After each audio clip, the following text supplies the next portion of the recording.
Welcome back to They Reminisce Over You. I'm Miguel. And I'm Christina. So, it's been a while since we talked about the ladies. So, for this episode, we're going to talk about 8 of them. 8? 8. Okay. To make up for lost time. All right, sounds good. Okay, so we got a trio, we got a duo, and we got a few solo acts to talk about. So, I think we should just get right into it. Sounds good to me. And y'all just going to have to see who we talk about as we go along. It's in the show notes anyway. They've probably already seen it. There's that. All right.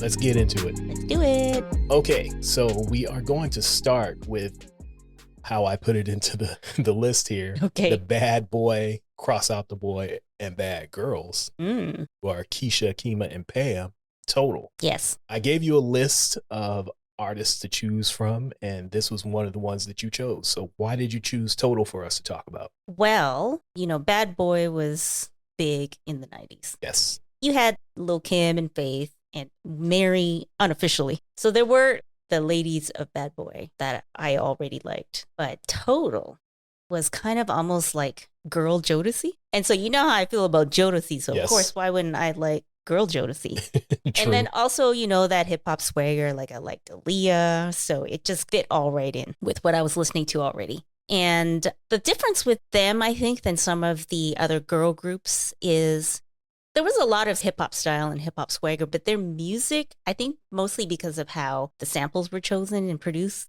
their music was mostly R&B, but it had a little bit more of a hip hop feel than just hip hop styling or hip hop clothes. So I think that was something that I really liked about them too. And then like their first official single as a group started with a Biggie verse. Yeah, that was cheating. So, yeah. That was an unfair advantage to have Notorious B.I.G. doing the first verse on your first single. True, but it wasn't like it started with a high and then the girls came on. You're like, ugh, that Right. was a waste of a Biggie verse because they kept it going, though. Yeah. Even though they got a bit of a cheat code, they lived up to what was laid out for them. Right. So they did 2 albums. Mm-hmm. On those 2 albums, we're not going to talk about every single song, but what were your favorite songs from the 2 albums that they actually made? Well, it's kind of like 2 totally different songs. Can't You See, of course, and then Kissing You, which is like a really nice, sweet ballad. It still kind of had the same total swagger, but it's like a completely different song that it's like, it's a ballad. Right. So those 2 are like my absolute favorites off of the first album, but for the most part, I liked most of the album. There's No One Else.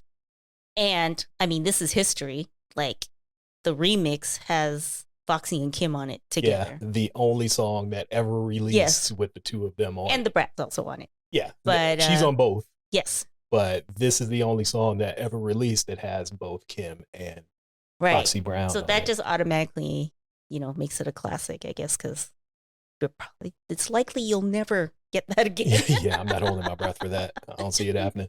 I did rewatch the video, and they are never in the same scene together. So You know what? I never noticed that. I'm going to have to go just back and noticed that and when I look at just it. went back and watched it. So at the beginning, when they're like planning the bank robbery, Yeah. Foxy is there with the girls, and I can't remember if it was Diddy or Biggie. I think it was Biggie. And then some random woman, I'm like, who is this person? Is she supposed to be like the stand-in for Little Kim? Because she don't look nothing like her, and I have no idea who she is. But then when they actually do the heist, Little Kim is there, and that's it. I'm going to have to go back and watch it. And then they had the little scenes of them on the white background, but they're never together. Yeah, I didn't remember that, but I did see a picture from the shoot maybe a week or so ago on Twitter. Yeah. And there's the 2 of them in the picture together. Okay. So they were definitely there at the same time. Maybe it was just edited that way so that to keep us talking.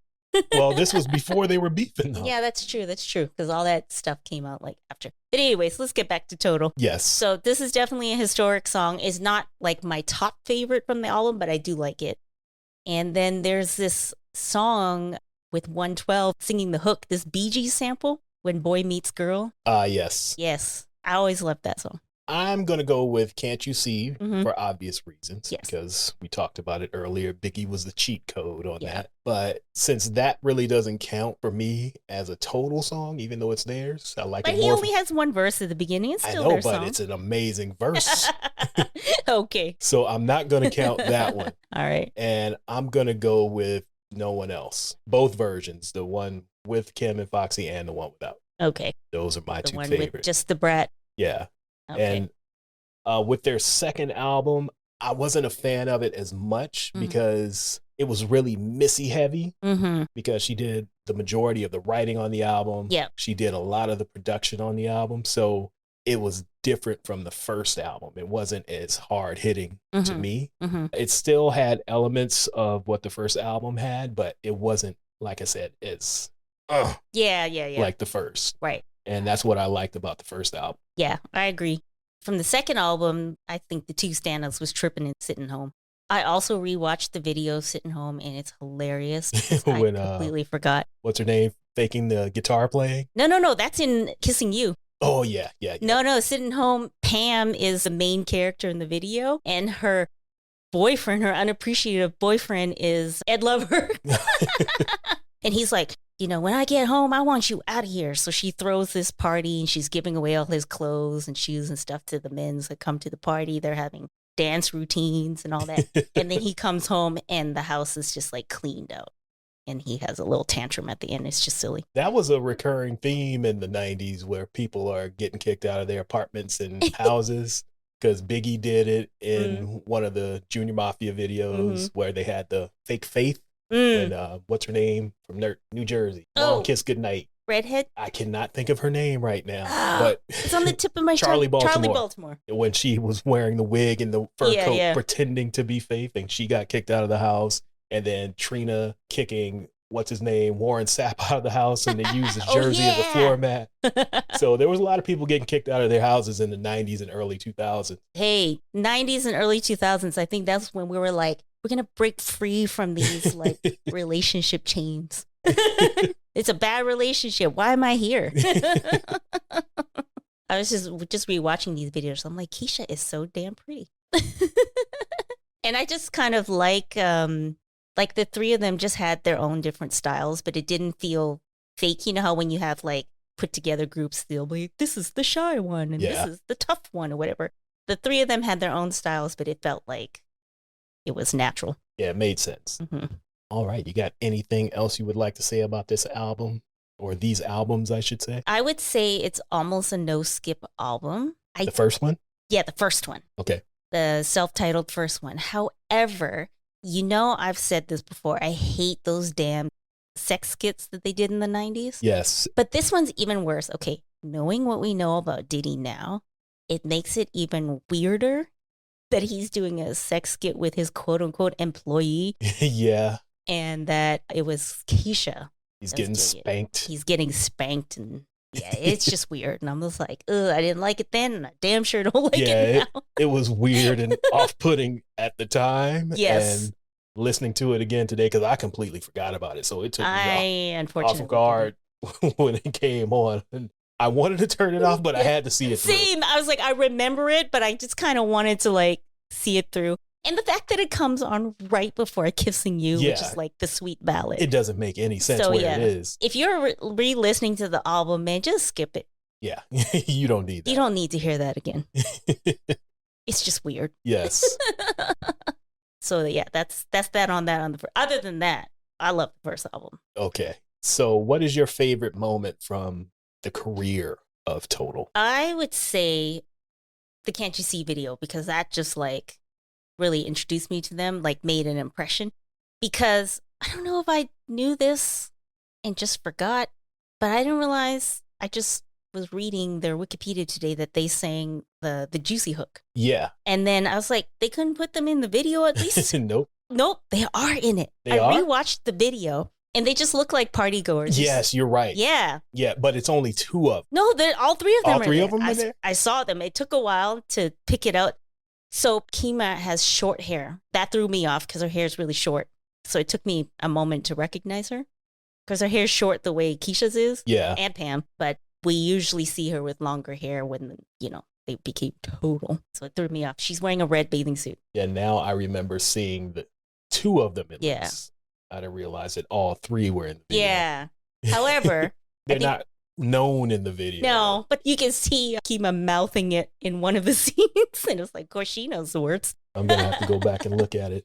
Yeah. So anyways, my favorite moment is the Can't You See video. They stand out. They're different. For me, I'm going with the No One Else video because, like you said, it's a monumental moment because it has Lil' Kim and Foxy Brown in the video. So that's going to be my choice. It's my favorite total moment. Okay. All right. So 3 down, 5 to go. Yeah. When you put it that way, I didn't realize that there were going to be so many since there was only like 4 topics, but yeah, there's 8 people. Yep. All right. So this next batch is what I labeled as the Canadians. Yeah. So if you don't know who that is, we're not talking about Drake. We're talking about Tamia and Deborah Cox. Yes. So why did you choose them? A couple days ago, there was like one of those prompted tweets where people are like engagement farming. Yeah. And it was like, what from the pandemic still stands out to you? And someone replied with a video of Tamia and Deborah Cox performing Whitney Houston and CeCe Winans' Count on Me. Mm-hmm. And that's what led me to it. Like, you know what? We don't talk enough about Tamia and Deborah Cox.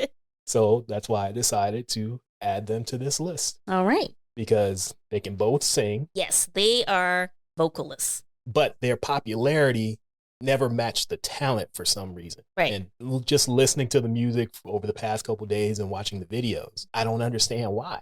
And both of them were backed by big people. Yeah. Like Clive Davis and Quincy Jones. Yeah, they were major labels. They were backed by 2 of the biggest people in music history. The songwriters and producers on the albums were top notch. But for whatever reason, they just didn't become huge stars to match their talent. And I just don't know why. Before we get into, I guess, a little bit more specifics each, I kind of feel like this is similar to our discussion about Tidra Moses. Because they all came out around the same time. They have a similar-ish sound, sort of. The only difference with Tidra is she wasn't really backed by anybody big. Right. So that's a little bit more understandable. But maybe there was just too many. I guess. I don't know. Because they're always part of the conversation. So it's not like they're unknowns. Right. But at the same time, like, I think they should have been bigger than like Ashanti. It's not like is that a hot take? No, it's not like they were one-hit wonders. Yeah. They had hit records. They had videos that were getting airplay. They're doing tours. So they were out there. They're just not as big as I thought they should. Yeah. If that makes sense. I wonder, because when I was watching a bunch of the different videos, you know, you see the typical comments, oh, they're so underrated. And I was like, what do y'all mean when you say underrated? Because they are definitely known. Yeah. And I saw a performance of Tamia on the Donnie and Marie show. Okay. And I was like, that's random. And I was like, okay, so it's not like they were just on like BET or like, since they're both Canadians, not like they were just on Much Music. Well, they had to go to the US to find success, which is a conversation for another day when it comes to Canada and urban music. So it's not, I don't know, like what is it? Because it's not like they're unknown. Right. Everything works. And I feel like calling them underrated is not right either. Yeah, because like I said, they have hit records. They have music videos. People know who they are, but they're just not where they should be in terms of recognition. Right. Because they can sing. They're both gorgeous. One of them's married to an NBA player or a former NBA player. Like everything is there for them to be like super duper stars, but they're just not. I don't get it. I like both of them. I do too. Let's start with Tamia. All right. So what are your favorite songs of Tamia's? There's many to choose from. Yes. But I'm going to say, well, I'm going to say 2.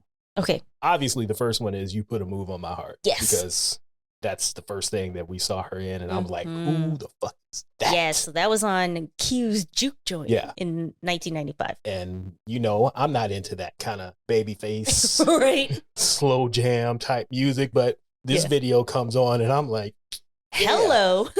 Hello, lady. Hello, pretty lady who can sing. Yeah. And I forget who said it. I watched a video today.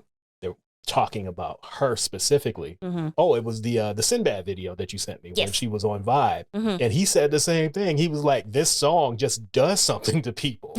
Right. It's very hypnotic and it puts us in a trance and she just in that little black outfit. Yeah. So that's the first one I'm going to choose. And then the second one I'm going to go with Whispers. Whispers? Yeah. Okay. I don't even know which song is that? Oh, you're just going to have to listen to it. Yeah. Which album is it off of? I don't remember. I think it's the second album. What? How did I miss this? Careless Whisper? No, not the Careless Whisper cover. It's either the second or the third album. Let me look. I'm going to look too, because, like, what did I miss? Oh, it's on this album. Yeah, so the third album, okay. More. I'm going to have to listen to it again. I can't think of it off the top of my head. Yeah, so that one. Mm-hmm. My other choice was going to be Love Me in a Special Way, because you know I love DeBarge. Yes. And she covered that one, so I decided to go with Whispers instead. What about you? I, too, had problems. You Put a Move on My Heart, like you said, that's like the first song. And back to the whole why is she bigger? First of all, she is, backed by Quincy Jones. And then he decides, I'm going to make her my first single off of this album. And then the song is just amazing. But I guess I didn't really want to pick that because I kind of think of it as like a Quincy Jones song. Okay. Kind of like, I guess, when you were saying that Can't You See with Total is like, to you, it feels more like a Biggie song. Right. So, So Into You. That's just one of my top songs, right. R&B songs ever. I know this. I have this Summer Crush playlist. And that one's on it. So it's that. It's Be Your Girl. It's Why Don't We Fall in Love? Like, it has this sort of sweet sound of like young love, summer, sunshine, that kind of thing. Okay. So there's just something about that song. It will always be So Into You. And the original. I am not a fan of the Fabulous version, even though I think that version kind of helped her get sort of like a resurgence. Yeah. But I have to go with the original. I agree. I also really love off of the More album, Officially Missing You as well. But So Into You just kind of edges it out, though. I know her powerhouse song is Stranger in My House. So if you really you want to hear vocals, Stranger in My House. But it's a little bit lower on the list for me personally. So what about Miss Deborah Cox? This was hard as well. Because the songs that I like from her, it's like a whole bunch of different types of producers. So it's like all different sounds. Her music is all over the place in terms of the producers. Yes. Because the first single, Sentimental. Mm-hmm. Well, first of all, so her debut album, self-titled, came out in 95. And the first single was Sentimental. She's got Omar Epps in the video. Her second single, Who Do You Love? She's got Flex in the video and Janet Jackson's Dancer. So I'm like, okay, she's got like everybody in the videos here. Yeah, that was the last thing I watched before I started setting up, was that the one with Flex. Where were you last night? Yeah, Who Do You Love? We saw him at the club. Yep. He said he went out with his friends. Did you hear one of the girls was like, we should take our earrings off? Yes, when they were going out to the door. Yep, to go have a dance battle with them. So I love Sentimental. I think that was a great debut single. And this was produced by Dallas Austin. And then there's an album cut called My Radio. And I'm like, this song kind of reminds me of Sentimental. And then I looked at the credits. I'm like, produced by Dallas Austin. So I really like that one. That's definitely one of the options. And then in the second album, One Wish, came out in 98. I really love It's Over Now. I can't remember who produced that. And then she also did Things Just Ain't the Same on the Money Talk soundtrack. And then the One Wish album has the dance version. So that's one thing that I could not do with Deborah Cox, is she always had some kind of like dance mix. And it's just not for me. You can't get into the, how did you get here? Yeah, I can't do it. So I was upset that the dance version was on the album, but the original version is on the Money Talk soundtrack. Okay. And then when I was listening to the third album, The Morning After, I completely forgot about this song, Up and Down. And this came out in 2002, so this is like peak outside time, out in the club. I was watching the video, the horrible fashion. Like, we used to wear capris with heels and thought that was cute. And like just the clothes, I was like, yeah, good times. So this is some good times, because this was when I had like just moved to Toronto and I was assembling my new girl crew and going out to the clubs and stuff. So it was like a good time. And then I was thinking about the sound. I was like, oh, this is a really cute song. I completely forgot about it. Also a remix with Jadakiss, which makes sense because Jadakiss is like on Tidra Moses' song. So he's just like the guy. The remix guy. The remix guy, right? And then I looked at the credits and it was produced by Jimmy Jam and Terry Lewis. I'm like, of course, because just when you hear the song, I don't know if you remember it. I don't. But it gave me Janet Jackson vibes. I'm like, oh, well, this is why. So it's not really like a song that I would, as much as I loved it, I heard it, listened to it like 3-4 times in a row. I wouldn't really call this like a quintessential Deborah Cox song, though. Okay. So because of that, I'm not going to pick it as my favorite song. I'm going to go with Sentimental. Well, you know which one I'm going to choose. The one produced by DJ Quick. I'm going with One Wish because it was produced by Quick. Yes. So it hits me in my LA heart. Yeah. Right from the... Yeah, from the very beginning. I'm all in on that one. Yeah. I do like Nobody's Supposed to Be Here, the original version. Yes, not the Oons version. That one's okay if you're like out at a pool somewhere yeah. and it's hot, you got a drink in your hand. I'm okay with it there, but I don't want to listen to it on my own. No. But the original, when she just, nobody. Yeah. No. Yeah, so I'm going with that one. Yes. If you want to see her stretch her vocals, that's the one. Yeah.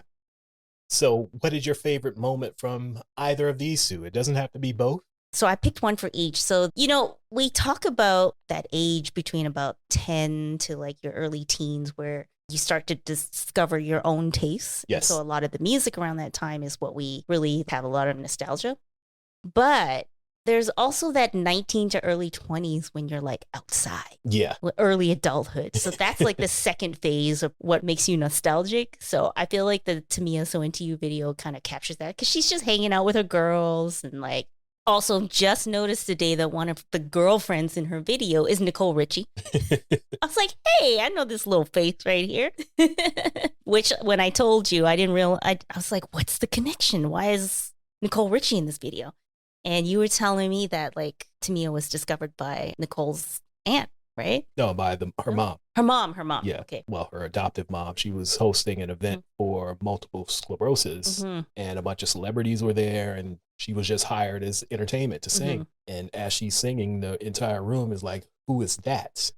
Quincy Jones is like, I need her to come with me and you put a move on my heart. The rest is history. So the video I picked for Deborah Cox, or the moment, is the Who Do You Love video. And this was for the dancing. So this is one of those videos where I memorized the dance routine.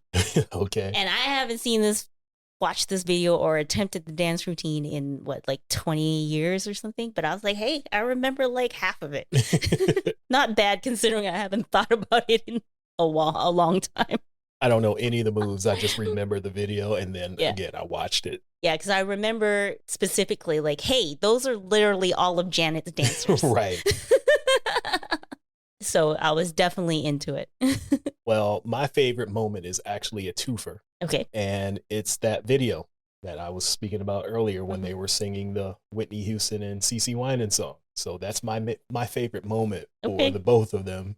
And we got it at the same time. Yes. I also read, speaking of seeing them at the same time, that they were supposed to be in a group with Kelly Price at one point. And they recorded a couple songs, but it just never came to fruition in terms of them doing a full album.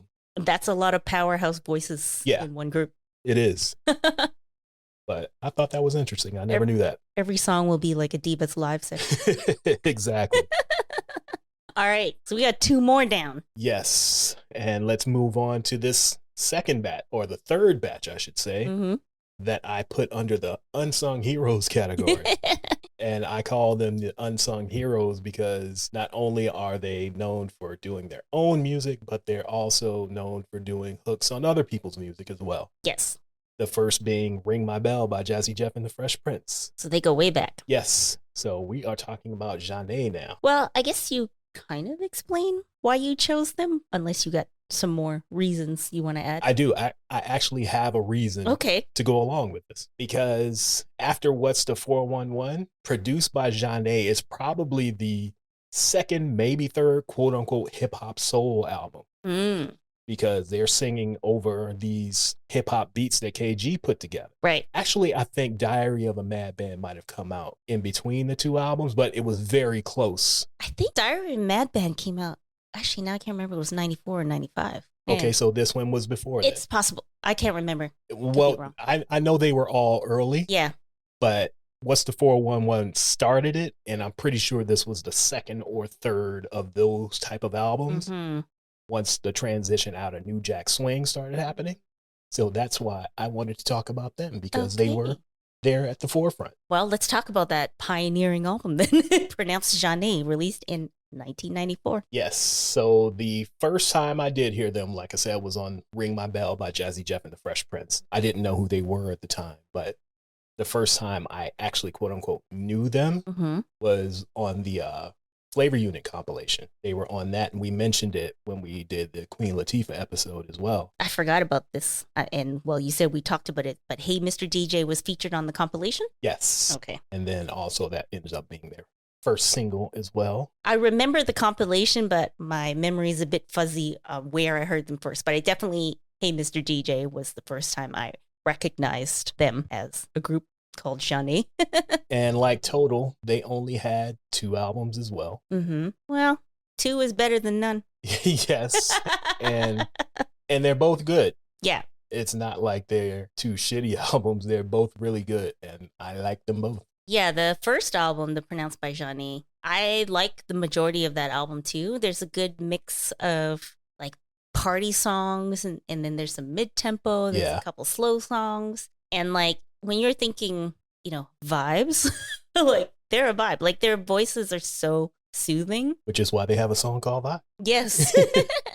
Which is very fitting because their voices are so soothing, but it works well with, like I was saying, they got some slow songs, they got some mid-tempo stuff, but they also got like party songs, and it all just works. And as you were saying, with a lot of it being produced by KG of Naughty by Nature, it's funny because when you see Naughty by Nature doing their music, it's very like we're standing on a pile of rocks with like machetes and like looking, you know, serious and stuff. But then in the video, all this party music. Yeah. Then in the Hey Mr. DJ, everybody's dancing and stuff and having a good time. Well, Naughty by Nature isn't in the video, but KG and what are they called? Like the Rotten Rascals were in it, but they're just dancing and having a good time.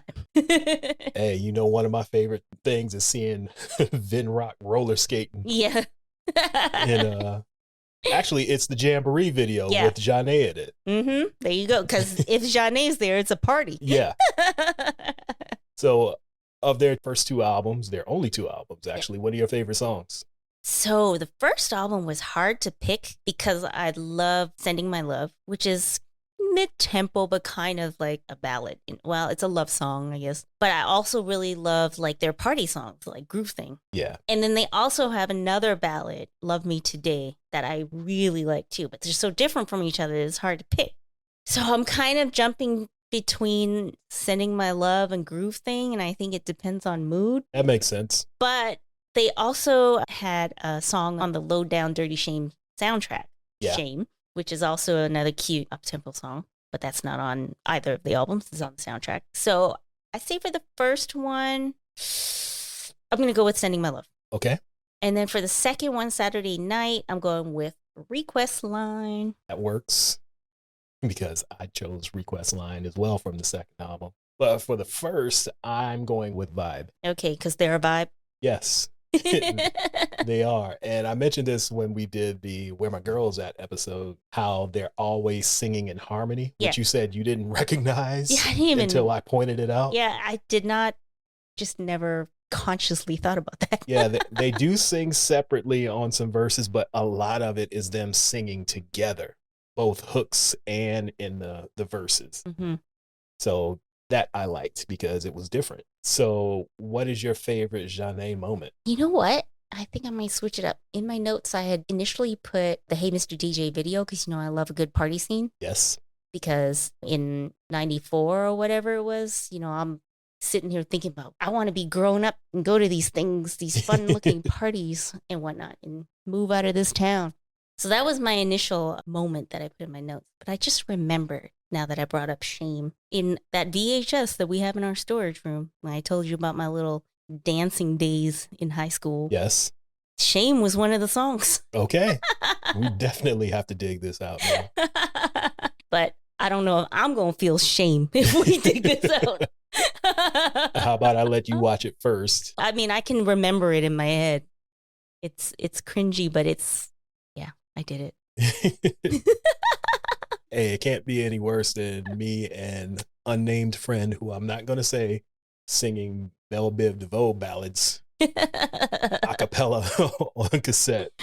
That sounds horrible. Okay. And I know it's probably worse than your dancing. Other people liked it, so I guess maybe it's not that bad. Well, I'm going to say for a fact that nobody's going to like hearing me and my unnamed friend Beep. singing When Will I See You Smile Again. That's hilarious. It's terrible. Why is this the first time I'm hearing about this? You've never told me about this before. Because you feel shame? I didn't tell you about it, but my brother did once. You just don't remember. Oh, I don't remember. Yeah, one of the times we were in LA because he found the cassettes.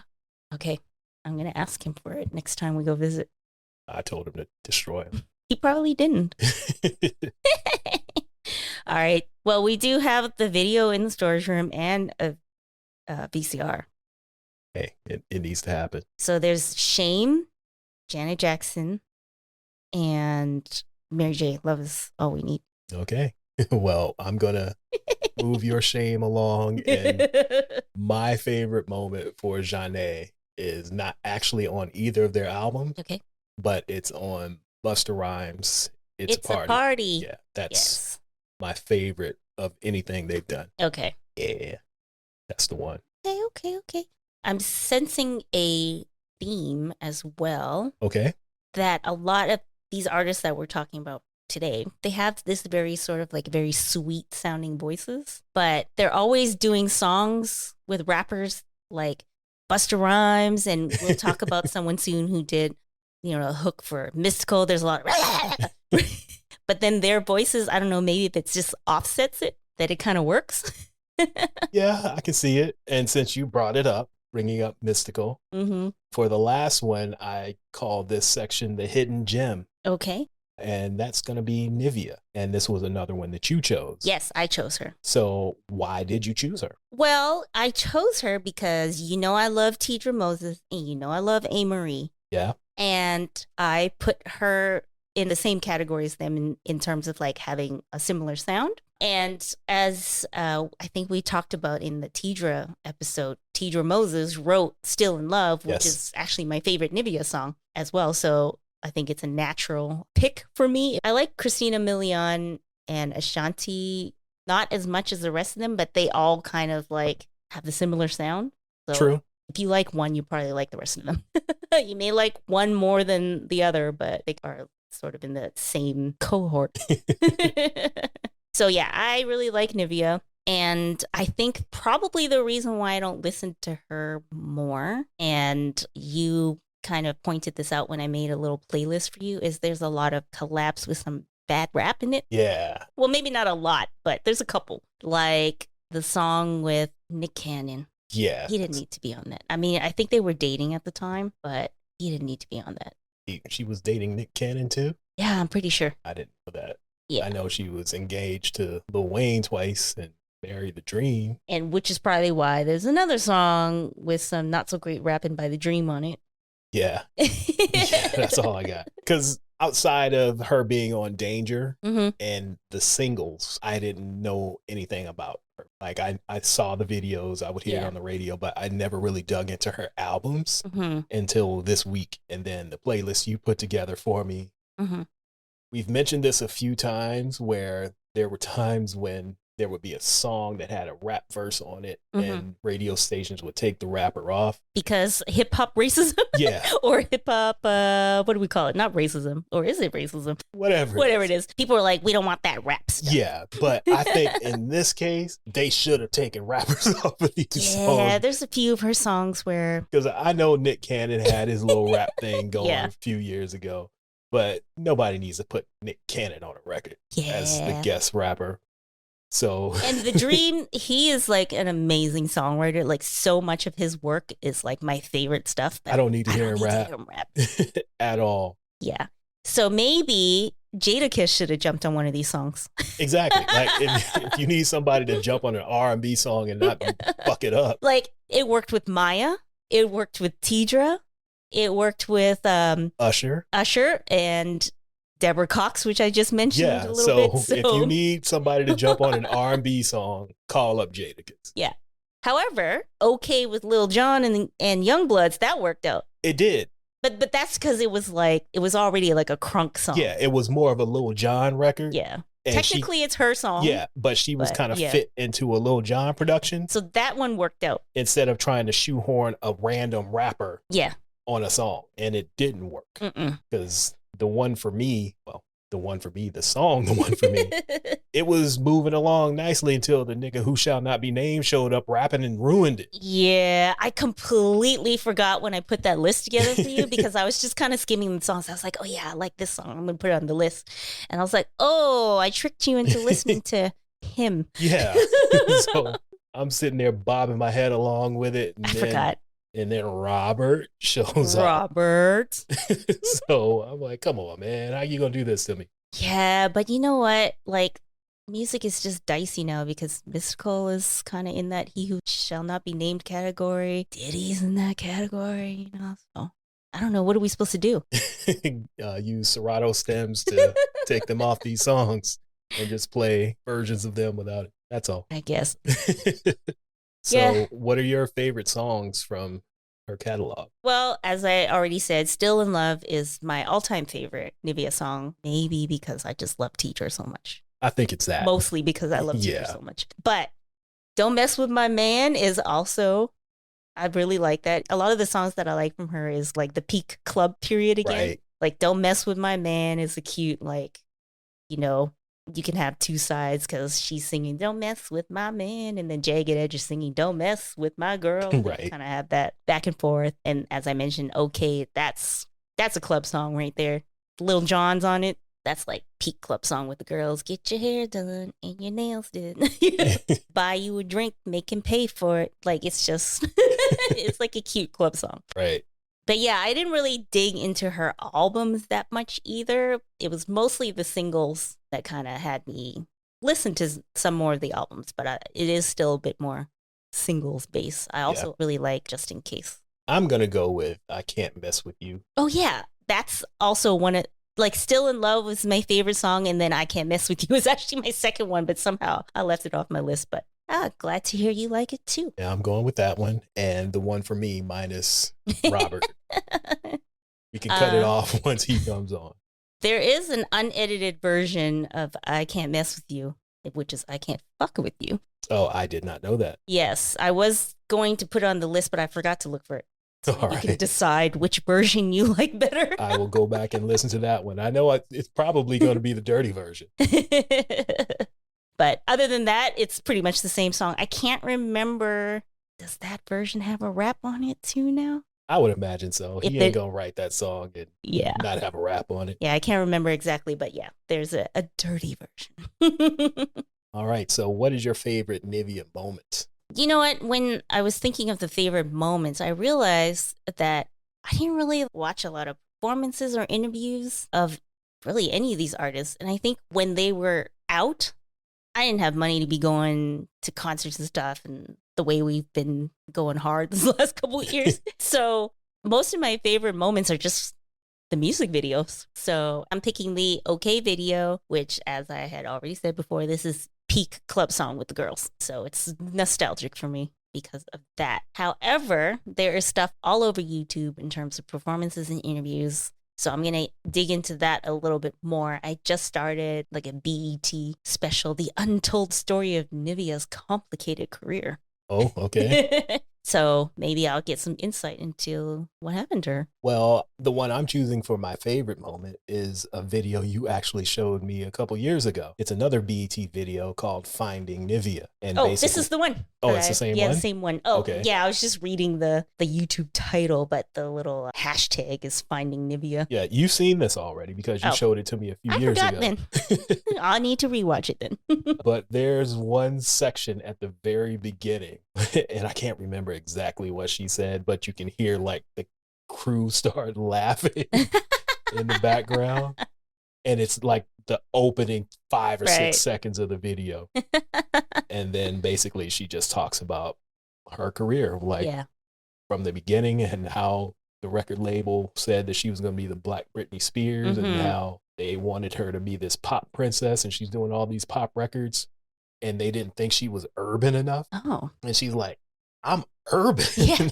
Like, I'm not urban. Right. So I would suggest people watch that because, like I said, it gives pretty much insight into her career, what she's been up to recently, and all that stuff. I just remembered something too. Okay. That VH1 thing where they were trying to put together a supergroup, and it was Keely from Cheetah Girls / 3LW, and then like the two twins from, I forgot the group, and then Pam from Total, and Nivea was one of the potential group mates. And there was one scene where like everybody's just arguing and talking and stuff, and she's just like looking for snacks. Like, I'm just gonna stay out of it. Do they have rice cakes? She found some rice cakes. She's just munching on them in the corner while everyone else is like yapping and stuff. That's funny. And I was like, okay, I think I might like her style. Like, you know, I'm here for the tea, but I'm not going to be a part of it. Yeah.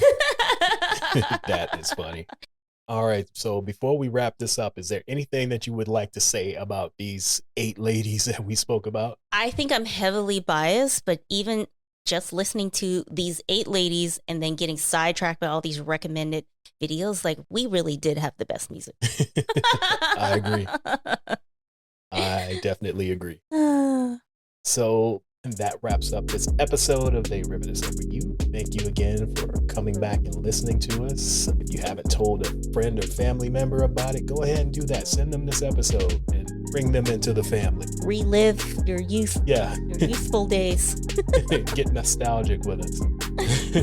Like I said, thank you for coming back and listening. We try to do this every 2 weeks, so we'll be hitting you over the head with a new episode 2 weeks from now. I don't remember what it is. Oh, it's gonna be Heavy D. The boys. So come back and check that out. We also have a monthly newsletter called Liner Notes. Comes out once a month. It costs you nothing. All you have to do is go to troypodcast.com/newsletter and you can sign up there. It's fun to read. And it's free 99. It costs you nothing. And it's always a funny gift. Yes, several funny gifts. I usually open with one and I close with one. Also, we have playlists that we put together for all of our episodes. There will be one put together for this episode as well, so you can check that out on our website or hit the link. That'll take you to our Spotify page. If you need to get some merch, or if you want to get some merch, go to tfang.com. That is our store. We have t-shirts, hats, mugs, socks, all sorts of goodies. Hoodies. Stuff. Just a lot of stuff. It's not podcast related. It's nostalgia related. So go check that out as well. That's tfang.com. TEETHANG.com. I don't know what else we have to say here because I'm hot and I'm hungry and I want to turn the AC back on. Yes, we turned the AC off to, make the audio better for y'all. Yes. That means we are now sweating. Yes, so the windows and doors either have to open or the AC is going back on. And we're going to do that right now. So we will see you, or you will hear us again in 2 weeks. Bye.